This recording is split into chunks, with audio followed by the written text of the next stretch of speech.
What else? Epstein's list and flight log. His flight log has been released. Oh, really? And some of the names on there is wild. I think they said Stephen Hawkins was on it. You know what I'm saying? And they did this whole skit. They showed this whole robot talking. So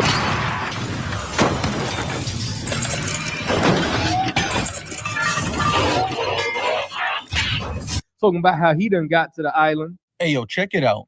Make sure you go on crossthelineradio.com right now and sign up. It's the only place you're going to get the exclusive content. A lot of things been going on in the world. Cat Williams broke the internet. I was thoroughly entertained. I want y'all to know it seemed like he'd been taking notes for a very long time and came, you understand, extremely well prepared. You know what I'm saying? Once again, having nothing to do with the truth, you know what I'm saying? But just something extremely entertaining. That's one of the ways that I entertain myself. Hey, yo, check it out. Make sure you go on crossthelineradio.com right now and sign up. It's the only place you're going to get the exclusive content.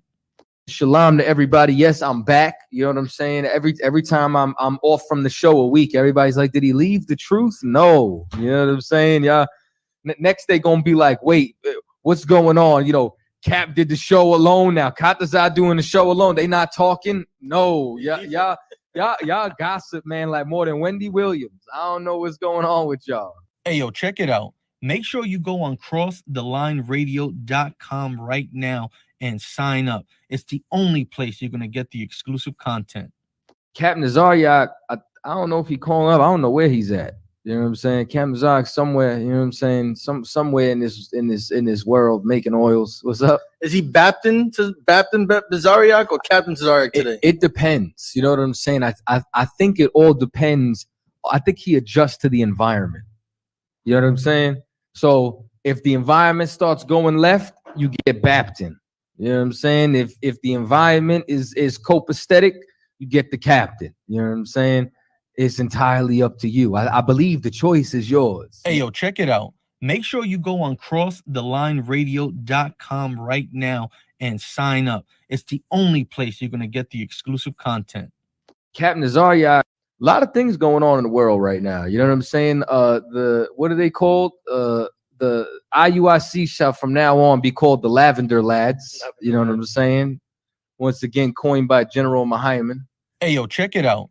Make sure you go on crossthelineradio.com right now and sign up. It's the American people are indebted to these lifelike groups of South Asiatic mammals, to M. Arthur S. Verney, who was very big on hunting, and the late Colonel J.S. Jason Champion Fanthrop of Great Britain, who was also big on hunting as well.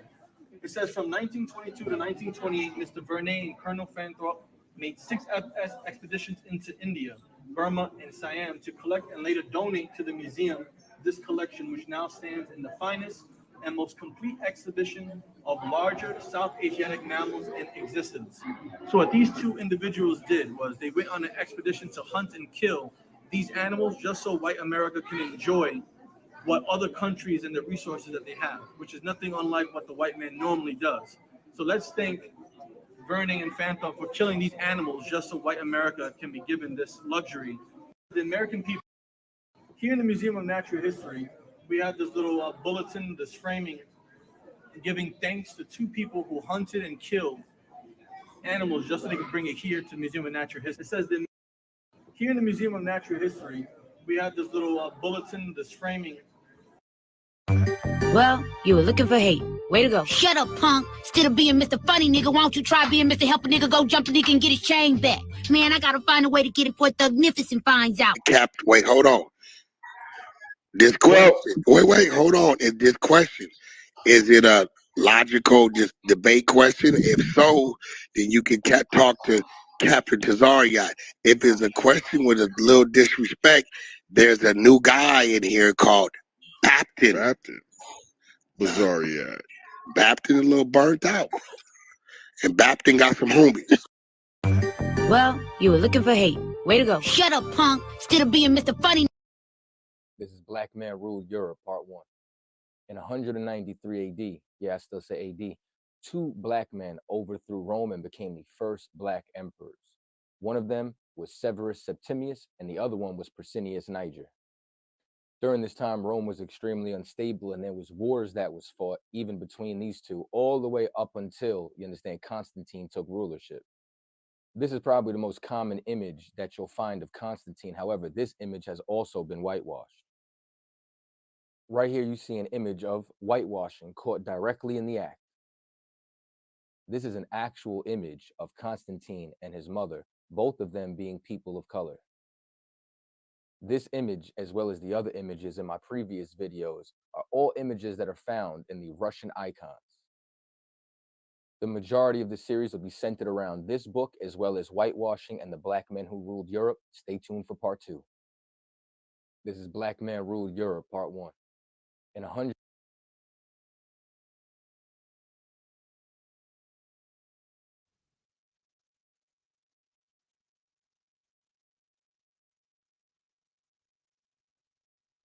In August of 1943, Ralph Ellison accepted a newspaper assignment to cover a riot erupting in Harlem. What he was about to witness would help inspire one of the most remarkable chapters ever written in American fiction. American race riots had always meant whites killing African Americans. But in the 1943 Harlem riot, the tables were turned.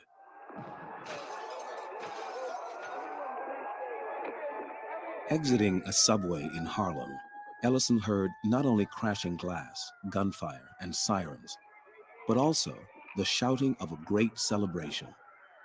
In fact, a carnival-like atmosphere developed as thousands of Harlemites looted white-owned stores and spared black ones.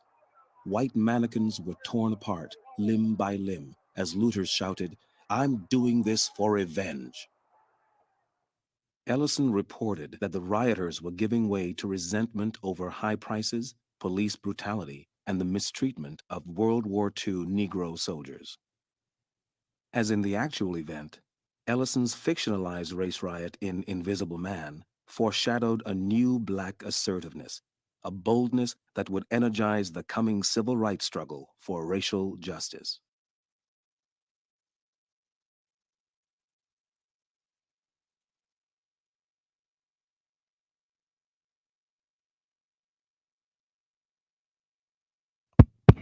All right, shalom. Clap it up for the class.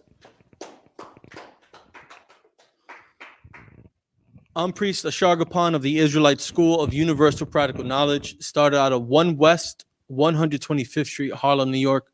And under commanding General Yohana, we've been bringing this truth according to the Bible, sharing and teaching that so-called Negroes, so-called Hispanics, so-called natives of America are the real 12 tribes of Israel according to the Bible, that we are the real Jews of antiquity.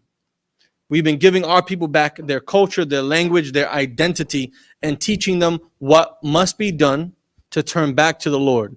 All right. So today is Monday's class, which is history class. And today we're going to be discussing and reviewing the 1943 Harlem race riots. We already covered the 1935 Harlem race riots. Yeah, 35? 1935 Harlem race riots about a month or two back.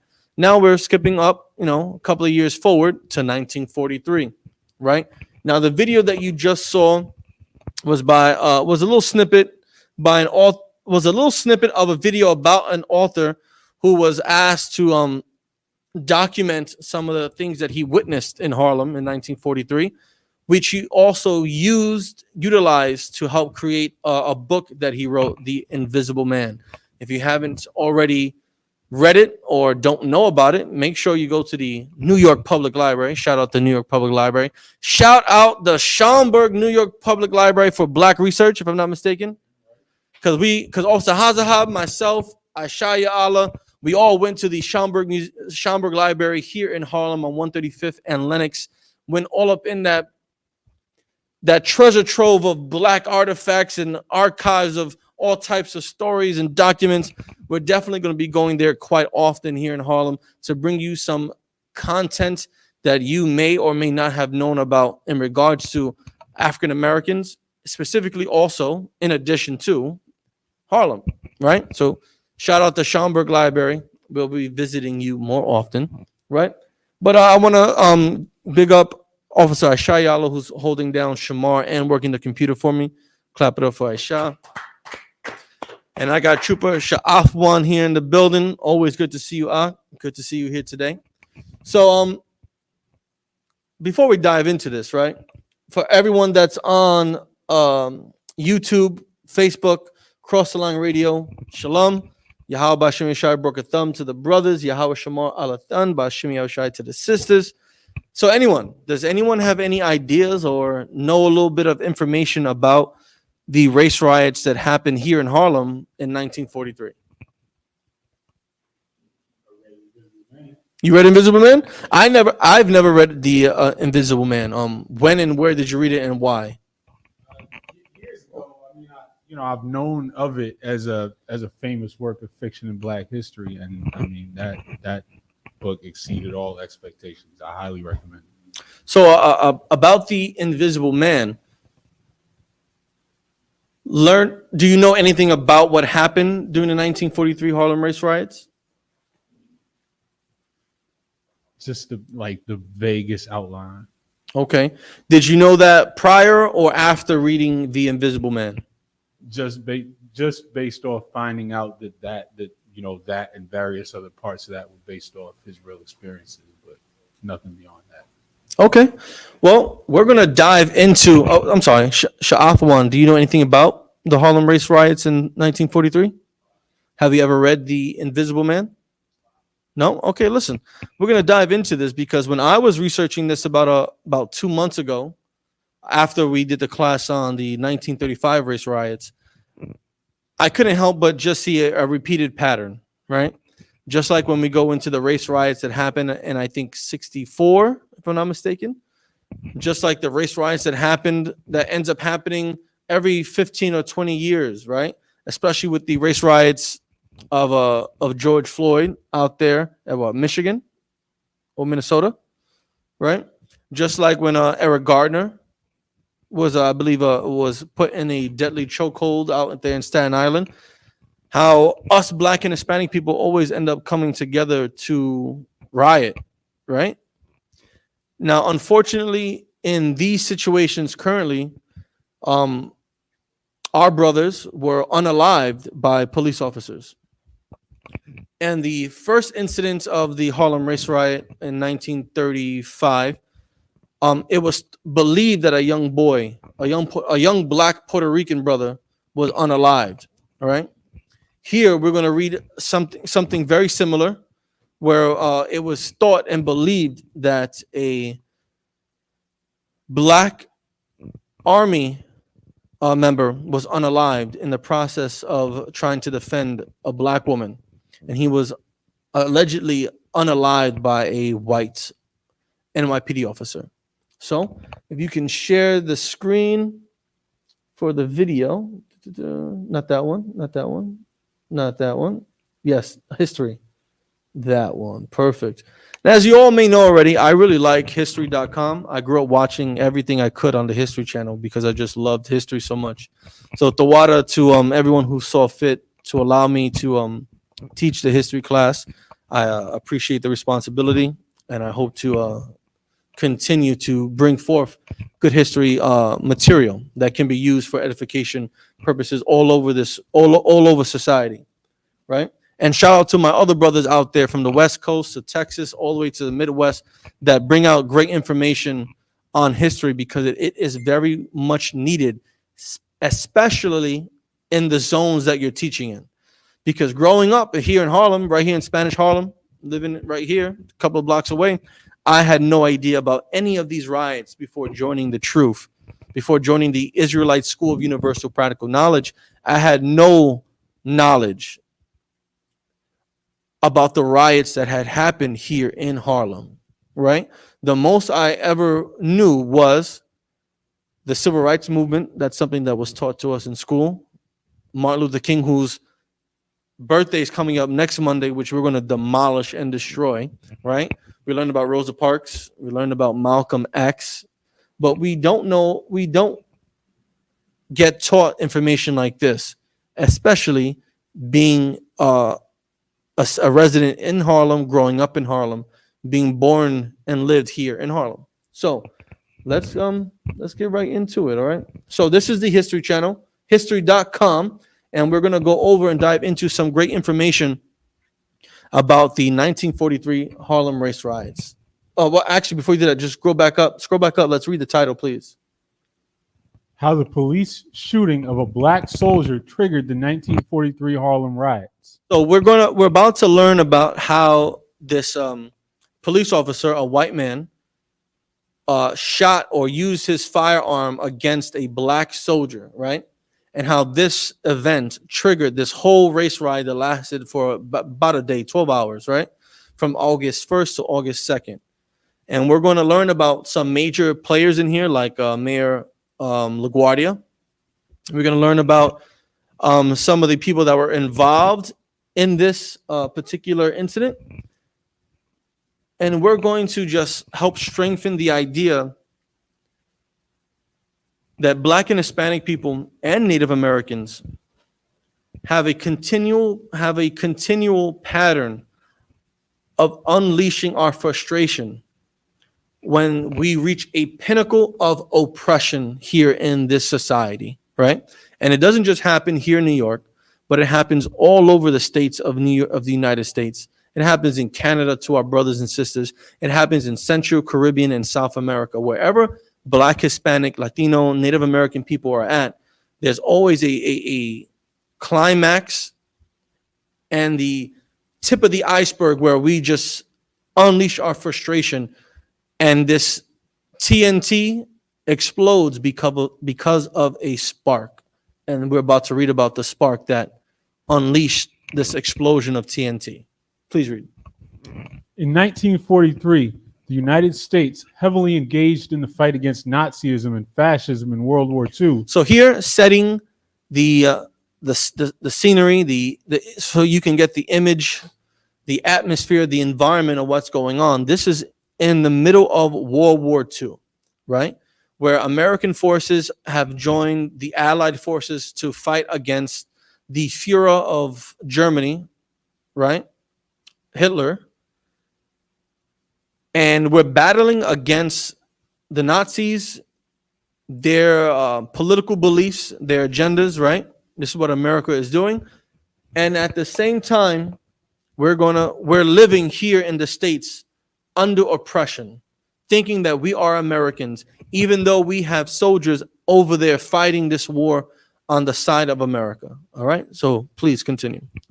Was also dealing with a serious conflict at home. Black Americans across the country faced segregation. Face what? Segregation. So segregation, which was a common theme in the first race riot that we covered in 1935 in Harlem. Keep going. Discrimination, which is a second theme that we covered in the first race riot in 1935 in Harlem. And economic hardship, which is a third continual theme that we're always encountering whenever we have dived into different riots. Whether it was the Zoot Suit riots over there in LA, where our Mexican brothers and the Chicanos were going through, whether it's going to be about the race riots that happened down with the 24th Infantry Battalion, the brothers down there in Texas, where they had that race riot, those army men against the police force and in that fort. Whether it's Detroit, Chicago, these are very common themes that always arise: segregation, discrimination, economic hardship, right? And within this, there's always a police presence involved. In every single one, there's a police presence or a military presence. Let's just label it all together as the umbrella of law enforcement or military enforcement has a big hand in segregation, discrimination, economic hardship. Please continue. Though the struggle for equality was heavily concentrated in the Deep South, Black people in the North faced debilitating racial oppression as well. So even though this is the 1940s, and in the South, our brothers and sisters were suffering Jim Crow, the Black codes, going through oppression there, people think that because of the Great Migration north and to northwest, that we were trying to escape oppression. There was already oppression here in the northern colonies, the northern states. People left oppression in the South just to face a newer version of oppression here. You weren't allowed to get good paying jobs in the South. You left that oppression. You came over here. You got better paying jobs, but now you're dealing with different economic oppression. Now that you are able to get paid a decent wage, now your rents is above the means that you can handle. Now the cost of food is above the means that you can handle. Now the price of goods and clothing are above the means that you can handle, which was a contributing effect of the cause of the war, of World War II. Keep going. Harlem, a neighborhood celebrated for its conclave of black artists and scholars, had undergone a dramatic demographic shift in the decades leading up to World War II. That's correct. If you go back and check the Great Migration class that we covered a couple of weeks ago, you'll see how much of the black population fled from the South and joined us up here in the North. Keep going. According to census data, in 1910, black people represented 10% of the central Harlem population. So here in central Harlem, right, the population that black people occupied was only about 10%. But then, while white people comprised 90%. By 1940, after millions of black people had migrated from the South for a better life up north, 30 years later, the numbers had reversed. Central Harlem's black population skyrocketed to 89%. So it's almost 90%. 30 years later, 90% of the population here in Harlem was so-called African American, Negroes, black people, right? That all within a 30-year time span, that population decreased. That population statistic reversed itself. The white population had went down and the black population had increased. Keep going. While the white population dipped to 10%. Yet, despite the white flight, the what? The white flight. And the reason why the population for white people decreased was because white people don't really like to be around us, right? So they decided to leave Harlem and go to and travel to other places like the suburbs, maybe even the Bronx, right? They since we were moving into Harlem, they decided to move out of Harlem because we were moving in. Keep going. The majority of businesses in Harlem remained white-owned, and housing and job prospects for black Americans became continuously bleak. So even though, don't move yet, even though white people, the white population decreased, the businesses still in Harlem were white-owned. The buildings where people rented apartments and structures were still majority owned by white people. Keep going. Altercation at the Braddock Hotel leads to shooting. So now we're gonna move and shift gears into the Braddock Hotel, where this spark first started that led into the 1943 race riots. On the evening of August 1st, 1943, years of racial oppression in Harlem erupted in the lobby of the Braddock Hotel. Scroll up a little bit so they could get a better view of these pictures. We're gonna read these pictures as well. So no, continue reading.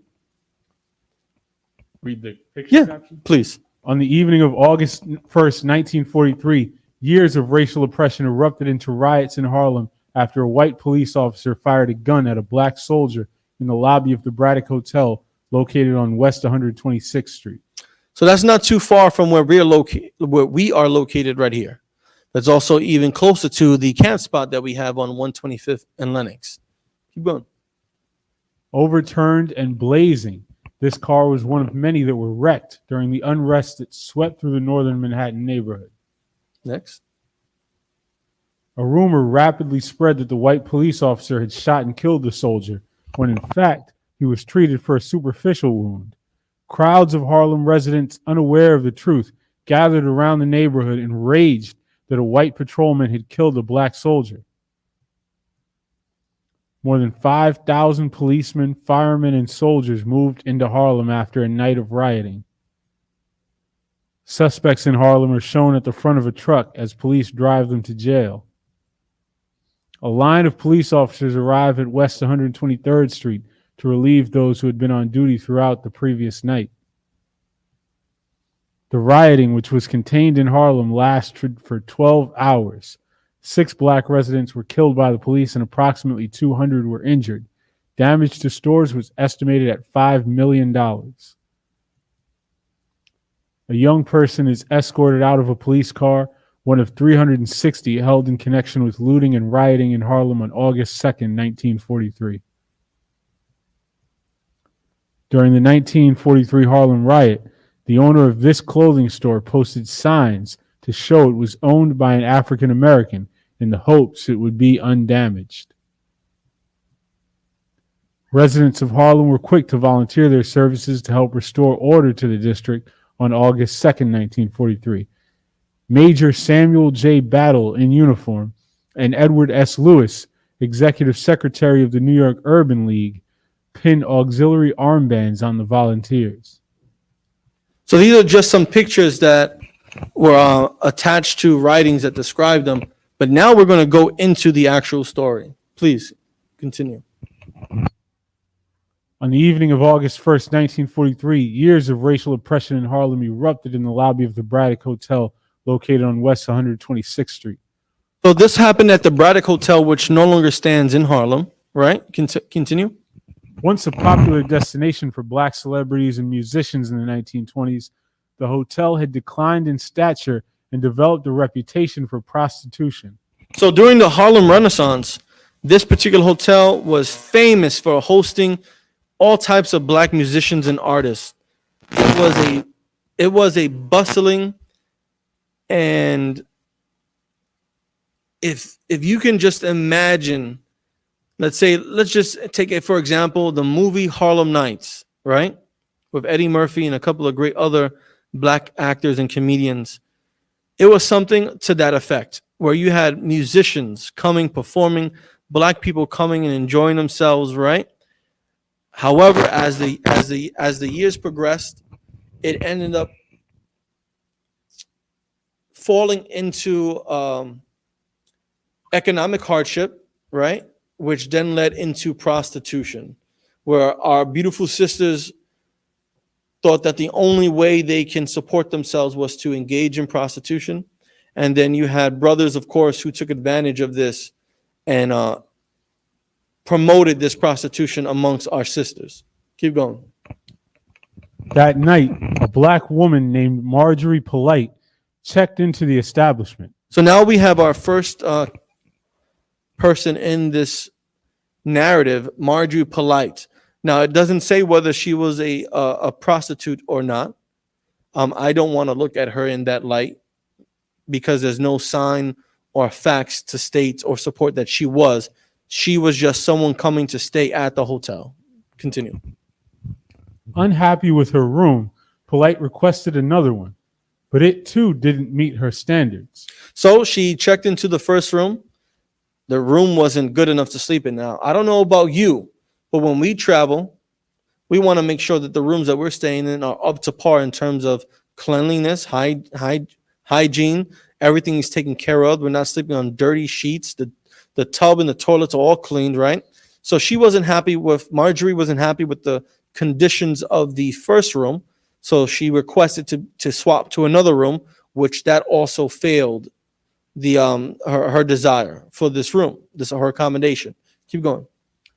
After she received a refund for her accommodations and checked out, Polite asked for the $1 tip back, which she allegedly had given to the elevator operator.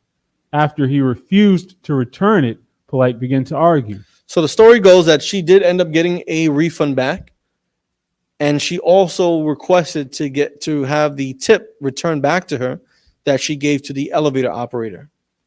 When that did not happen, when the tip wasn't returned upon her request, then argument happened with Marjorie and the staff at the hotel. Keep going. James Collins, a white police officer James Collins, a white police officer. So now here comes the second person in this story, James Collins. Public servant Collins, a police officer, then was called and comes in and steps into the situation with this argument between Majorie and the staff. Keep going. Reportedly grabbed Polite's arm and tried to arrest her for disorderly conduct. So he, as the conversation continued, he ended up putting his hands on Miss Polite and trying to arrest her for disorderly conduct. Keep going. Florine Roberts, a guest at the hotel, Florine Roberts. So here comes a third person in this narrative, in this story, Florine Roberts. Let's find out who she is. A guest at the hotel who was a domestic worker from Connecticut in town visiting her son. So Florine Roberts was just a guest in Harlem, in New York City, visiting her son. And she happens to be there while this is ensuing. She's witnessing what's going on between public servant Collins and the patron Marjorie Polite. Keep going. Witnessed the confrontation and tried to help Polite. So, as Black people often do, when seeing some type of oppression, we try to intervene to try to de-escalate, to save our brother, to save our sister. Keep going. When her son, Robert Bandy, a soldier in the 703 military police, Robert Bandy. Now, Robert Bandy, the fourth person in this story, he was a soldier in the 703 military, and he was part of the military police unit. His mother, Florine Roberts, is there to visit him. He arrives and sees his mother engage in this argument or this situation with this cop, with this police officer, and Marjorie. Keep going. In the 703 military police unit in Jersey City, arrived at the hotel to take his mother to dinner. He saw the altercation and intervened. In his book, The Harlem Riot of 1943, Dominic Capecci, a professor emeritus from Missouri State University, describes the evening's events. So if you get a chance, also try to get the book, The Harlem Riot of 1943. Is written by Dominic Capecci, right? Who's what did it say? A professor who was a professor at the Missouri State University. So in his account, he's describing the events of that night, and he also adds the different accounts of different witnesses. Okay, continue. Including an account of the different versions that Collins and Bandy gave about the altercation. The official police report stated that Bandy threatened and attacked Collins. So this is what Collins has on the police report, that Bandy actually threatened and attacked him. Keep going.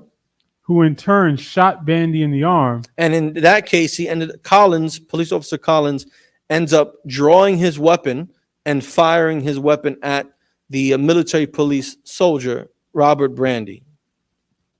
After he attempted to flee. Bandy, however, stated that he intervened when Collins pushed Polite and threw his nightstick, which Bandy caught. So here we are. The brother is now giving a completely different account, saying that he intervened because he saw how aggressive and violent Collins was towards Majorie Polite, and ended up throwing his nightstick, his battalion, which a Black man who's just a superhuman on the earth caught it. And Collins didn't like that too much. Keep going. When he hesitated to return the weapon, Collins shot him. Police came to the scene and both men were taken to the hospital. So apparently, both men had to be taken to the hospital. I don't know why when it doesn't mention anything being done to Collins. Scroll back up for a second. Right? It says that Bandy threatened and attacked Collins. It doesn't say how he attacked him, right?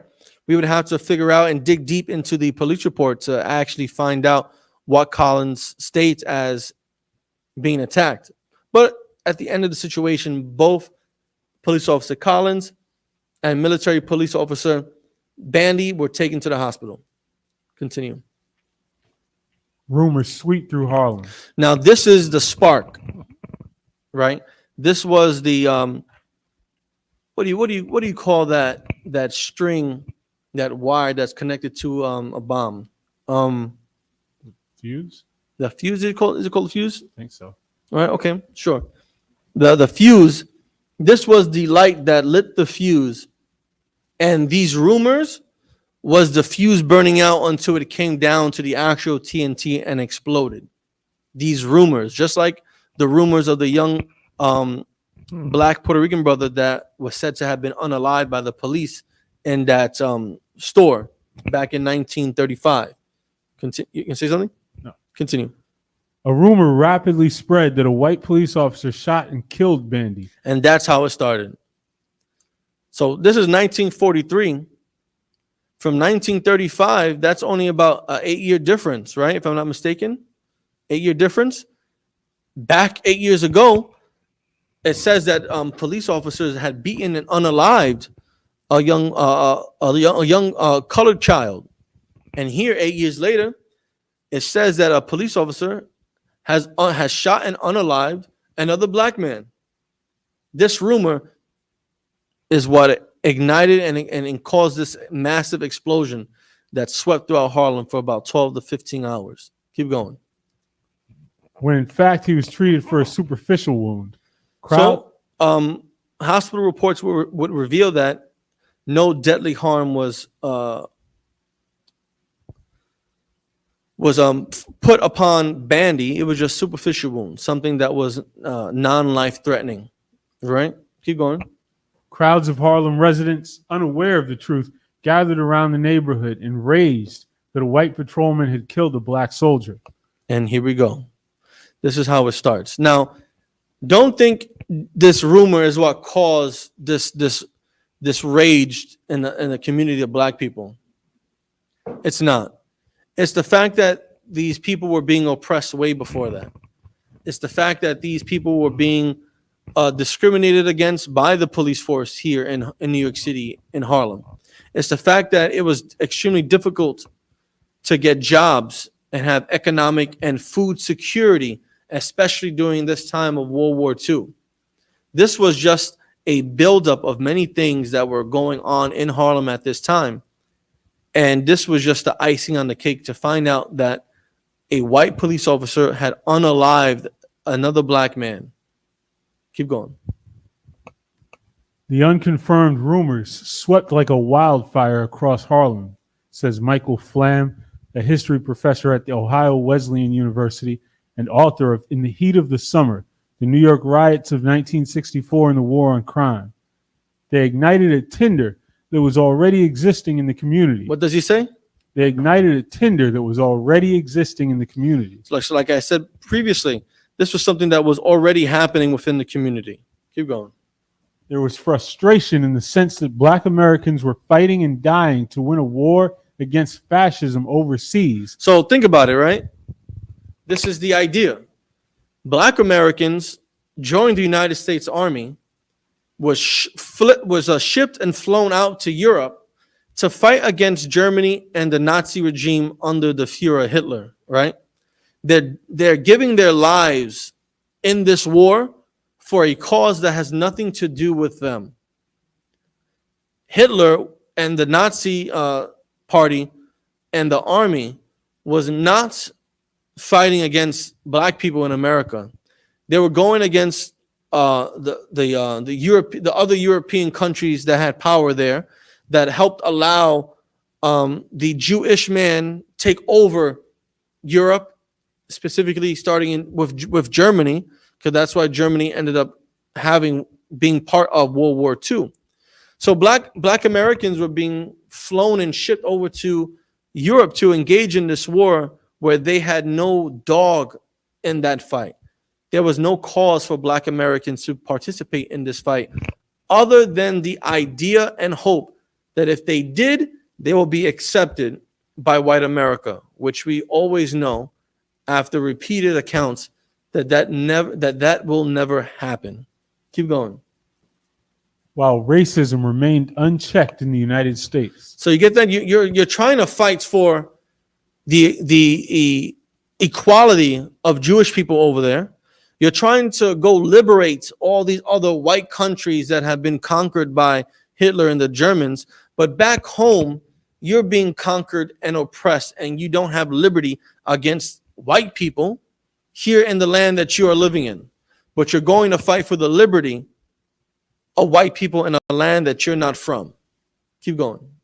Pervasive inequities fueled frustration and looting. Police detained 3 teenage boys on 145th Street and 8th Avenue. People took to the streets, looting and vandalizing property. What did they do? People took to the streets, looting and vandalizing property. What did they do during the George Floyd riots? People took to the streets, looting and vandalizing property. What happened during Eric Gardner, Philando Castile, and any other black or Hispanic man or woman that was unalived by the police? People took to the streets, looting and vandalizing property. That's exactly what happened, right? Now, if you notice the difference, we end up looting and destroying and vandalizing property when we are being affected. We cause destruction. If you check out and analyze this whole pro-Palestine protest that's been going on, you don't read about vandalism, destruction of property, looting happening, right? And they are far more effective of getting their voice heard by going and storming the train stations and stopping trains and stopping transportation into the airports. You know, they were blocking the roads to the airports. I believe it was in JFK. They were blocking those roads so people couldn't get to their flights. They would go and flood the streets without permits and just march across the Brooklyn Bridge, right? Yes, people got arrested, but you're not reading about destruction happening. You're not reading about vandalism happening. You're not reading about looting happening. And their voices are being heard, right? For us, we're looting, we're vandalizing, we're destroying property. And that's only hurting our cause because now our oppressor is only viewing us as animals. We're not civilized enough to go about it the correct way. These pro-Palestinian protesters, they're going about it the right way, making their voices heard, putting up posts, making content, exposing the truth, putting up information that people are forced to see. Rather than us, we're just destroying things, taking away from things that we need for our survival. You know, we need supermarkets in order to feed our families in our neighborhoods. We need CVS's and Targets where we can buy groceries and medicine to help ourselves and our families. By going and destroying these white establishments, we're now taking away essential components of our survival. These pro-Palestinian people, they're not coming to our neighborhoods. They're going into the neighborhoods of where the funders and the supporters of the oppression that they are against are at. They're going down to Wall Street. They're going down to the Brooklyn Bridge to stop transportation. They're going down to the airports to stop flights from coming in and out. They're hitting the pockets of people that have influence and power to make a change or take a stance against something. We are just destroying things that we need for our survival. And that's one thing that we need to change as Black and Hispanic people. Instead of destroying things that we need for our survival, we need to hit the pockets of those same people that are causing our oppression. If CVS is not giving back to the Black or Hispanic community, then we should stop going into CVS and start going into small mom and pop pharmacies. If Whole Foods has displaced a whole community, then we should stop paying for overpriced products for groceries and start going to local mom and pop supermarkets. We should stop going to Starbucks. We should stop going to Dunkin' Donuts. We should stop supporting these big chain establishments and start supporting our own businesses. We should start supporting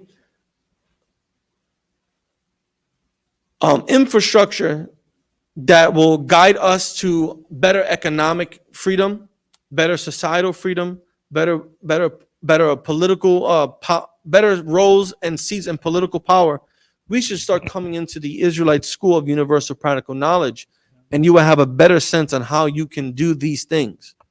We don't have to be destructive. We don't have to loot. We don't have to vandalize. We don't have to destroy the things that we rely on in order to live just a basic regular life. Keep going. Similar to the Harlem Riot of 1935, which marked a new form of uprising, in that it wasn't an interracial fight between opposing groups, but an attack on property and business, says Capecci. Unlike previous riots of the early 20th century that typically involved violent white mobs descending onto black neighborhoods. That again? Unlike previous riots of the early 20th century that typically involved violent white mobs descending. Violent what? Violent white mobs. So in the early 20th century, like the 1905, 1910, 1915s, right? Sorry, 19th centuries, 20th century, yeah, 1905, 1910, 1920s. White mobs, groups, gangs of white people will come into black neighborhoods to cause destruction and mayhem, right? Keep going. The Harlem Riot of 1935 and 1943 marked a turning point when black people expressed their outrage over the conditions by attacking property, another representation of inequality in their community. Because as we learned about earlier, who owned the majority of businesses? It was white owned. Who owned the overwhelming majority of real estate? It was white people. Right? And if white people own the majority of the stores and businesses, we are at a disadvantage when it comes to trying to find jobs and work, employment. When it comes to finding places to live with our families, we are at a disadvantage because we are at the mercy and we're being pinned against us by these landlords who would quickly put us against each other for whoever will pay the most rent to live here. Right? Keep going. There were black shoppers, but there were no blacks being employed, says Capecci. There were black shoppers. So we were definitely all up in these stores like we are right now in 2024. We were all up in Costco's and Target. We're all up in these Whole Foods, Starbucks, CVS, Burlington, right? Marshalls. We're all up in these stores like Staples, right? And PC Richards and Son. We're all in these stores giving our money to these businesses that are not owned by us. But there were no blacks being employed. There was no black people being employed in these businesses. Now you'll see us there, the majority of workers, right? In Dunkin' Donuts, you won't see a black person working there. You might see a East Indian or African, right? In Staples, you might see black people and Hispanic working there, but we don't own it. You might see black people, young black kids, young Hispanic kids working at Starbucks as a barista, making you a Frappuccino, latte, macchiato with hazelnut and almond froth. I don't know. Is that such a thing? I don't know. I just put a whole bunch of names together, right? You'll see black and Hispanic people working and managing Costco's and Target, right? And working Whole Foods, but we do not own these businesses. We do not own the buildings that these businesses are in. Keep going. Blacks are basically responding to this buildup of unfairness as they see it. All of these snubs, all of these put downs, all of these mistreatments. You're feeling them in any number of ways, from the job you have to the income you don't have. And this is a quote from Capecci that he puts in his book. Keep going. The amount of damages in the riot was estimated to be upwards of $5 million in today's dollars. So we were to calculate the damages that took place then. It's roughly, there's different numbers that you may find, right? Here, history uses this figure of $5 million in today's economy and what the money will be worth today. Keep going. The equivalent of hundreds of thousands in 1943, with mostly white-owned businesses destroyed. What do these businesses... Stop real quick. Let's see if there's any comments or questions in the chat. So Victor Valentin said, I live and it's about time. Okay, upstate Israelite. It was a lie. Sole Rodriguez, what's going on? Says you should be getting your name soon. You know, not have that Sole Rodriguez name. You get a nice Hebrew name soon. All right, keep going. What do these businesses mean, says Nikki Jones, a professor in African American Studies at University of California, Berkeley.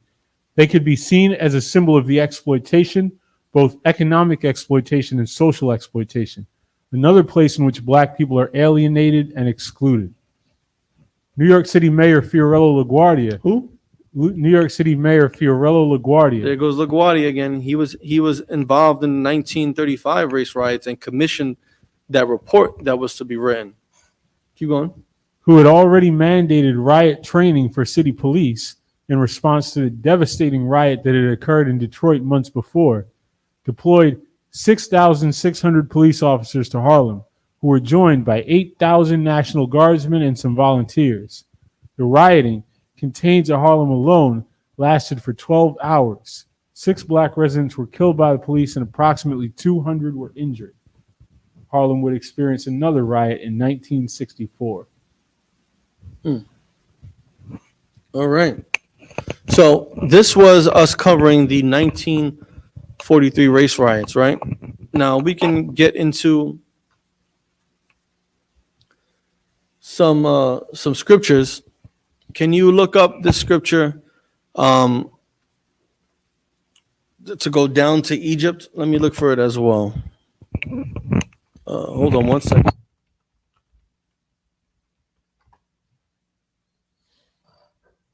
Woe to them that go down for help.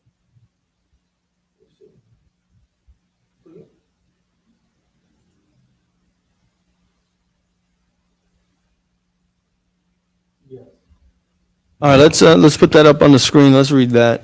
Babakasha. Isaiah chapter 31 and verse 1. Woe to them that go down to Egypt for help. Right? So we have a habit, especially here in this modern day and age, after the civil rights, from the beginning of the civil rights movement all the way up to now, us black and Hispanic folk, we end up going to the very same oppressors for help, to have some type of equality, right? And what does the scripture say here? Woe to them that go down to Egypt for help. It says woe. Death and destruction, that is the definition of the word woe. It's saying death and destruction to them that go down to Egypt. Now, the word them is being applied to us black, Hispanic, and Native Americans, because we are the Israelites. We are the subject. We are the subject them that's being talked about. And death and destruction always comes to us whenever we want to go down to Egypt. Now, we're not living in physical Egypt today, but we are living in physical bondage, physical slavery, whether it's physically, mentally, economically, politically, socially. We are still living in Egypt today. So even though this was talking about Egypt back then, it most definitely can be used for today, because we end up going down to the White House asking for help. We end up going down to the governor's mansion asking for help. We end up going down to the mayor asking for help. We end up going and lining up around the corner to vote on election day for all different levels of political power in hopes that we can receive some type of help. But the Lord here is saying that death and destruction doesn't literally mean you being put to death.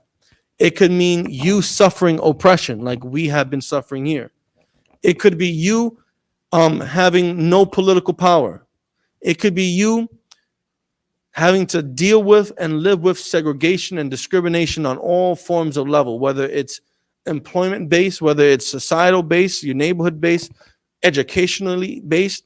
We're facing these death and destructions because the Lord said for us to go down to our oppressors for help, we would face death and destruction. Keep going.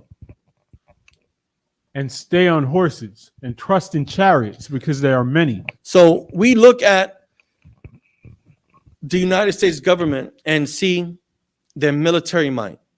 We see how much import export that the United States deals with. We see the budgets that the United States has, the federal government has, the state governments have each year. And we think to ourselves that, you know, they have a lot of resources that we can utilize. Let's go to them for help because they have an abundance of everything, right? Keep going. And in horsemen, because they are very strong, but they look not unto the Holy One of Israel. Right?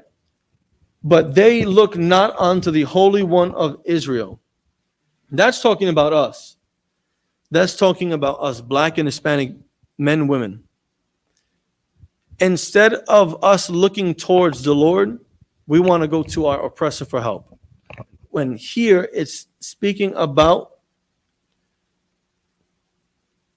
seeking help from our oppressors, when we should be going to the only person, thing, being that could get us out of this position that we're in. And that would be the Lord of Israel, the God of Abraham, Isaac, and Jacob, right? Keep going. Neither seek the Lord. And we want to seek the help of our oppressors, but we don't want to seek the help of our Lord. The God that was able to free us and liberate us from Egypt back then is the same God that would free us and liberate us from this Egypt today. The same God that was able to provide us with manna from heaven and water from a rock is the same God that can allow us to survive today. What's the next verse? Yet he also is wise and will bring evil and will not call back his words, but will arise against the house of the evildoers and against the help of them that work iniquity.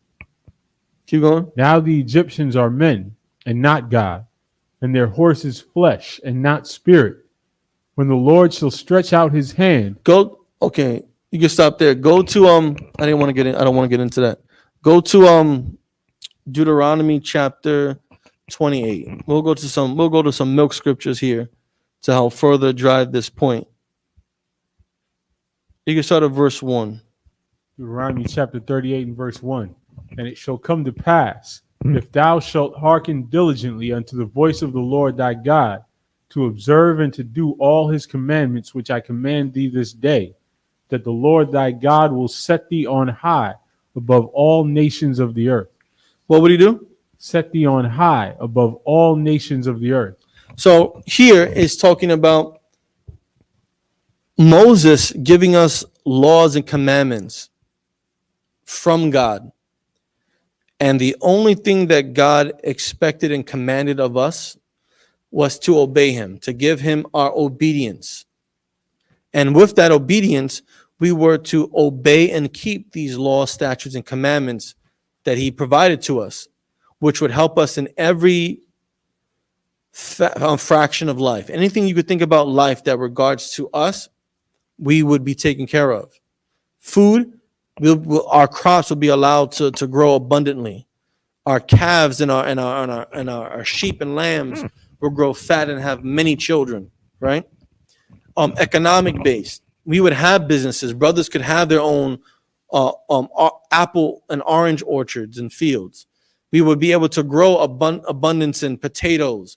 We would have our own wine distilleries. We can have our own produce and markets where people can come buy, sell, and trade goods.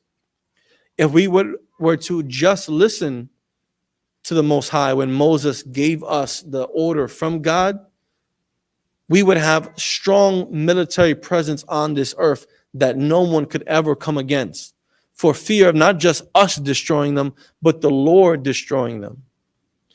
I don't know if anyone is familiar when Pharaoh was chasing us out of Egypt, what the Lord did, right? If you're not familiar with the plagues of Egypt, you should definitely go and read up on it. Because what nation of man can stand against fire at the same time? Picture this: fire coming from the ground and ice being hurled from the sky at the same exact time. What army on earth could defend against chunks of ice falling from the sky and the earth just opening up and fire just exploding from the ground? No army on earth could stand against that. And that's not even by our doing, that's the Lord's doing. Right? No one on earth can split a sea and drown an entire a regiment of an army and wash them away for pursuing his people other than the Lord. Right? When Moses was leading the armies with, I believe, the help of Joshua, if I'm not mistaken, right? We won those battles because of our belief in the Lord. When the Maccabees were fighting against the Greeks and the Syrians and the other what do you call them? Those people that are hired, mercenaries. When those other mercenary soldiers, we were fighting against the Maccabees, we were always greatly outnumbered.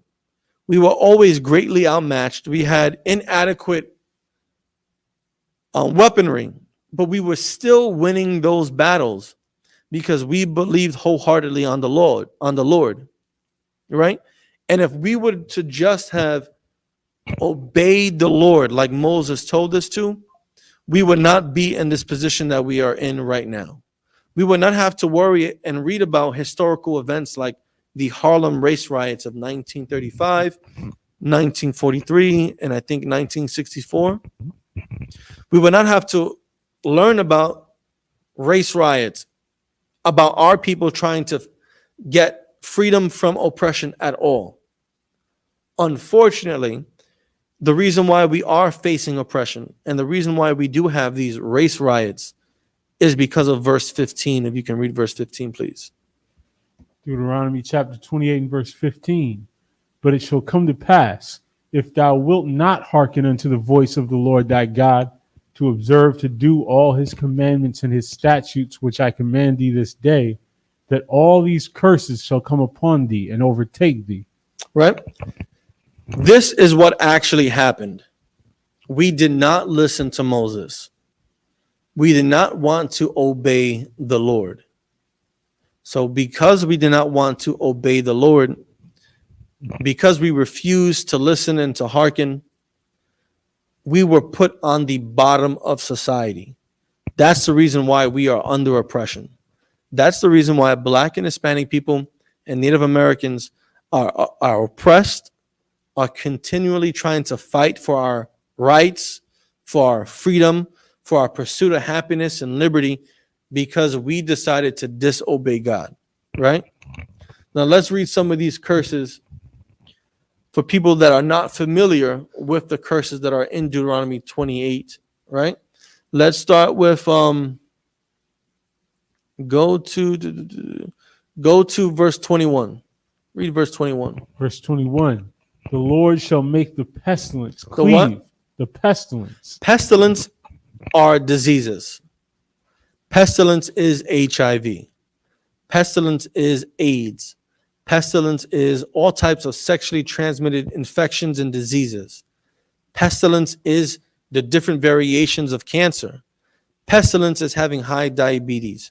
Pestilence is having the virus that affected the entire world for the past 3 years, right? The coronavirus. That is pestilence according to the Bible. And because we decided to not obey the Lord, we would suffer these pestilence that he would send.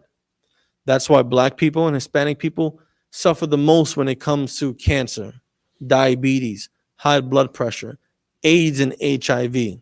We are the number one demographic that suffer the most from these pestilences because the laws of God were given to us. If we were to disobey these laws of God, if we were to disobey the laws of God, we would suffer these punishments that he would send, and pestilence was one of them. Keep going. Until he have consumed thee from off the land. Now, you know why our brothers who are considered to be Native Americans no longer live on their land is because we decided to disobey God. Our forefathers, whether they were Incan, Mayan, Azteca, whether they were from the Blackfoot Indians, Hopi Indians, Apache, whether they were Borican, Arawak, the Carib, no matter what name we attach to ourselves, we no longer are living or owning or thriving on our land, because it says that these pestilence will consume us from off the land. You know, when the Spaniards gave our ancestors blankets infected and poisoned with smallpox, that removed us from the land. That utterly destroyed entire civilizations, entire tribes, entire families. Smallpox ravaged many parts of the Native Americans that lived in North America. Smallpox consumed us until we were no longer on the land. Keep going. Whither thou goest to possess it. Right? Stop there. Let's read another curse that we face. Go to verse 23. Right? Because we read about on these riots how we were being oppressed. After these riots, and many of us were taken to prison and to jail. Right? Let's read about this. Verse 23. Verse 23. And thy heaven that is over thy head shall be what? And thy heaven. Right? When we look up in heaven, we see this beautiful sky and white clouds, right? Now let's go a little bit deeper. When we look up at our heaven, we don't see righteous rulership. Our heaven, what rules over us, we don't see righteous rulership. Our heaven, instead of these blue skies, instead of having righteous leaders to guide us, to steer us in the right direction, the heaven that is over our head is what? Shall be brass. Brass. That is a very hard metal. Now let's look at it in different ways. When you go to prison, there's nothing but rock and concrete and iron bars all around you, below you, above you, on all sides of you, right? Now let's break it down even further. Brass is a hard metal, right? It's hard to bend. You can't break it with your bare hands. Our heaven, our rulership would no longer be righteous. Our heaven, our rulership would be destroyed and be replaced with this hardship, this oppression, which is what we are always facing in America, which is what we're always facing in every single country that Black, Hispanic, and Native American people live in. This brass that has replaced our heaven. Keep going. And the earth that is under thee shall be iron. Our what? And the earth that is under thee shall be iron. Right, and underneath our feet is iron. There's no escaping this oppression. No matter how far you dig under you, there is iron in your way preventing you from going under and escaping your oppression. No matter how far, no matter how high you climb or fly or jump, there will always be brass, hardship above you, preventing you from climbing over this oppression. Just because you think you are fortunate enough to be a multimillionaire and own businesses, that is a selfish outlook on life, because the real oppression is the entire nation of your people. Just because you got big old white teeth and making millions of dollars like Steve Harvey doesn't mean that your people are not in oppression. You are just being used as a token for the other slaves to look at on how to conduct themselves in hope that they can achieve the same amount of lesser oppression than you, like you. As we went over, I believe it was last Monday, when we went into the part 2 of the psychological images and chains of psychological slavery, we talked about Black people who were given articles of clothing from their master, and were able to pretend to be like their master because they had their clothes. or their master chose them to be the head slave to keep everyone else in check, or they would snitch and tell the master of things that were happening, so the master used them as a puppet to get everyone else to fall in line. Because if you do what this person did, maybe you too might eat well. Maybe you too might get better treatment. Keep going. Sorry. So 23, let's go to, let's keep scrolling a little down a little bit more. Keep going. Go to read verse 29. Deuteronomy 28. Slakia, Sha'afwan, Baba Kashar, can you give me a cup of water, please? Continue, please. Deuteronomy 28 and verse 29.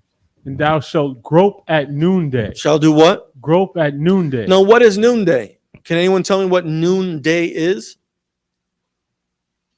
Noon. Noonday? Like noon? Yeah. Now, what's so special about noon? The sun is at its highest point. Yeah, the sun at noonday. I'm going to come around this way, okay? At noonday, the sun is at its highest point in the sky. So what does that mean about the sun? It's as bright as it's going to be. Yeah, it's as bright as it's going to be. There's light all over the place. Why would someone be groping? What it means to grope? I'm not talking about Donald Trump type of grope. I'm talking about, just give me the definition of what you believe you can relate grope or groping to. Like reaching out for something. Yeah, reaching out for something. Now, why would someone be reaching out for something when there's light out? Right? That's what, well, read the next part. We're going to get it in the next part. I don't want to jump the gun. As the blind gropeth in darkness. What? As the blind gropeth in darkness. No. What does a blind person do? Whether it's light outside or dark outside. Reach out to find. Yeah. Because for a blind person, it's always perpetually dark. A blind person cannot see. So a blind person will always reach out for things, right? A blind person will always reach out, like I'm reaching for my cup with my eyes closed and I'm feeling around, making sure I got it. That is what a blind person does. Grope out to reach for things. Use their walking stick to feel at the ground to make sure that they're where they're walking, right?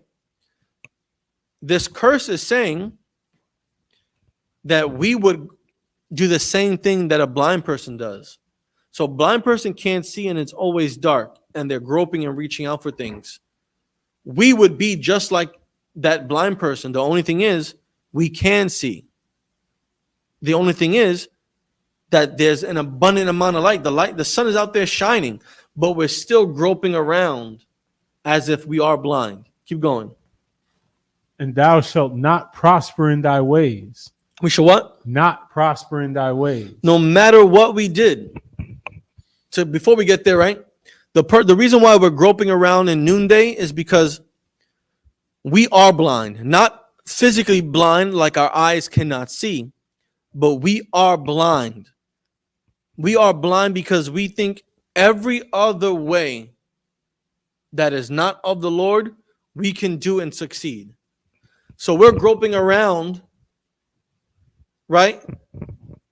Voting. We're groping around and voting to see if we can get some type of relief. Not working. Right. We're groping around in business and trying to invest in stocks and Bitcoin and trying to go to school and get an education and be a lawyer and a doctor and a dentist, right?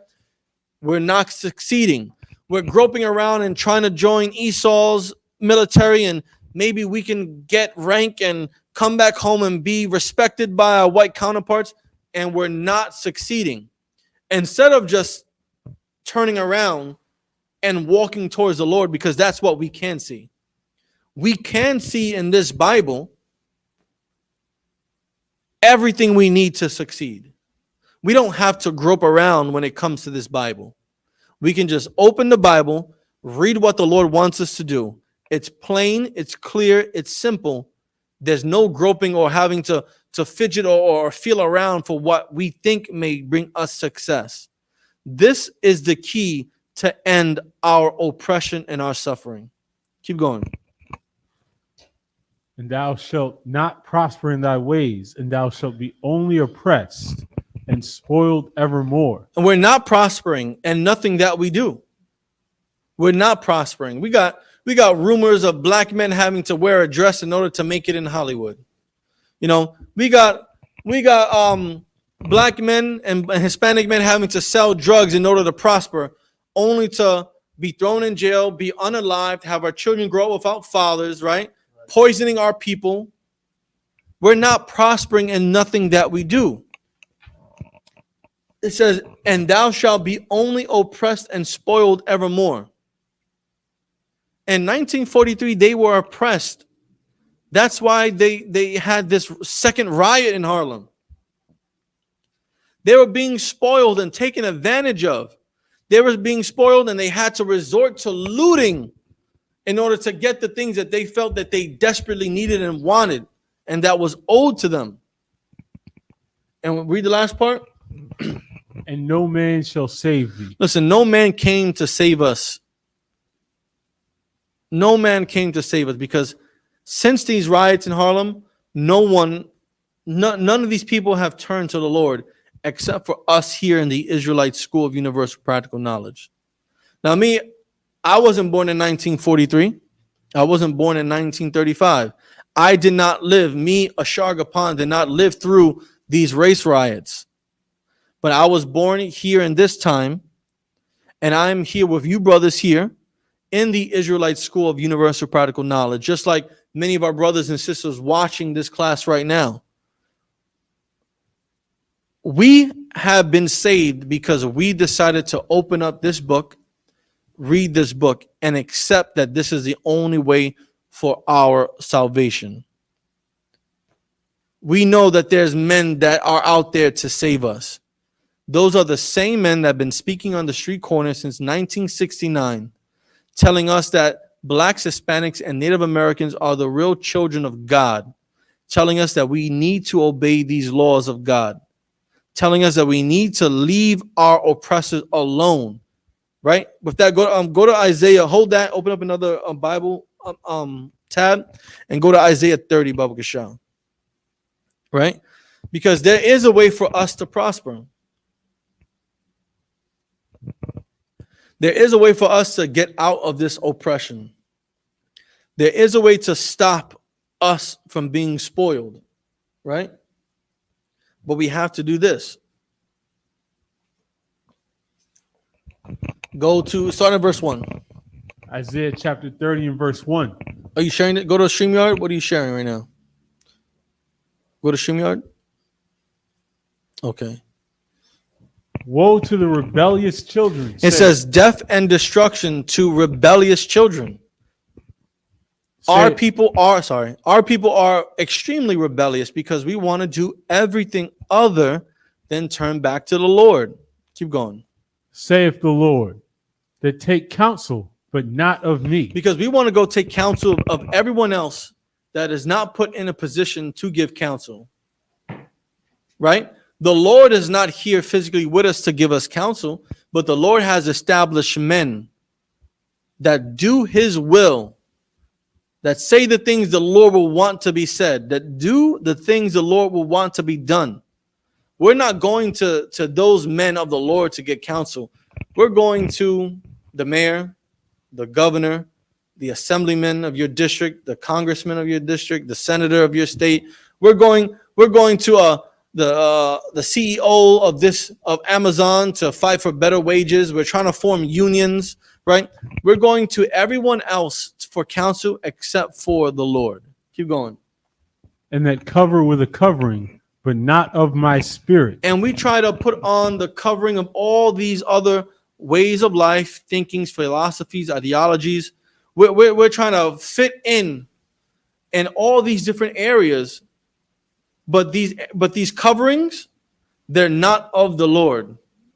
The Lord didn't tell us to form a union to fight for better wages.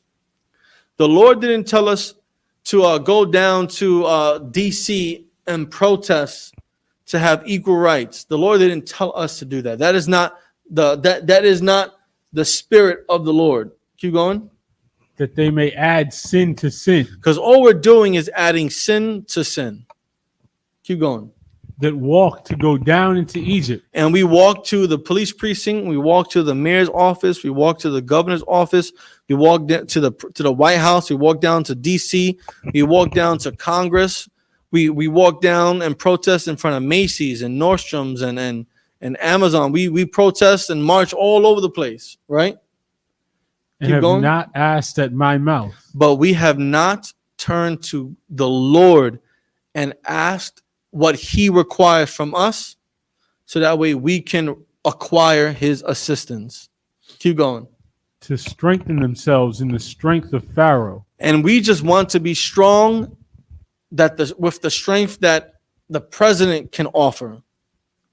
We want to be strong with the strength that the governor has to offer. We want to be strong with the strength that the military forces of America can provide us. But neither one of those things can give us the strength of the Lord. The Lord can open up the earth and swallow everything in it and then close it back up. The Lord can make a great flood wipe away half the earth. The Lord let a whole earthquake hit Japan, right? The Lord can do all these things. The Lord can let a meteor the size of a stadium come and crash down into D.C. and destroy the White House with the president sleeping in his bed with Alzheimer's, right? The Lord can do all of that. America cannot.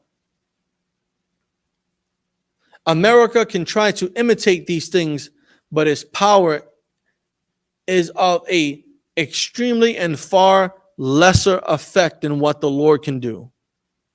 The Lord can make the sun shine no more.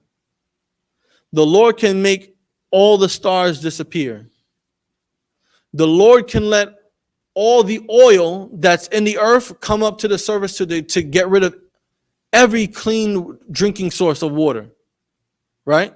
At once, like this. He can do it like this, like right now. Our oppressor will have to drill, use machines to get to these places to try to do it. The Lord can make it happen right now. Pharaoh does not have the strength to give to us that the Lord can give and provide. Keep going. And to trust in the shadow of Egypt. And what? And to trust in the shadow of Egypt. And we want to trust that America can save us. We want to trust that if we can just be great citizens, cooperate with the law, participate in the political affairs of this country, pay our taxes. We trust that if we stand behind America in its shadow, that we can be strong, that we can survive, that we can have liberty, that we can be free, that we can be equal. But what is it? And to trust in the shadow of Egypt.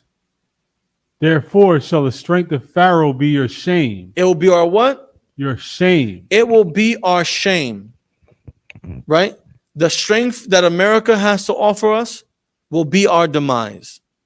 Because our brothers went to go join the fight against Germany in World War II, and our people were suffering here under our own oppression. White people were being oppressed by other white people in Europe. Black people went to go fight to help liberate those oppressed white people from the other white people, while black people here in America were being oppressed by white people. White people oppressing white people there, white people oppressing black people here. Black people go over there to help white people with freedom. Black people still oppressed here by white people. It makes no sense. That is the shame that we get from trusting the strength of Pharaoh, for trusting the strength of America. Keep going. And the trust in the shadow of Egypt, your confusion. And that is our confusion. We think that standing behind America, being behind the shadow and supporting America, helping America's economy grow, helping America's military might grow. That is our confusion.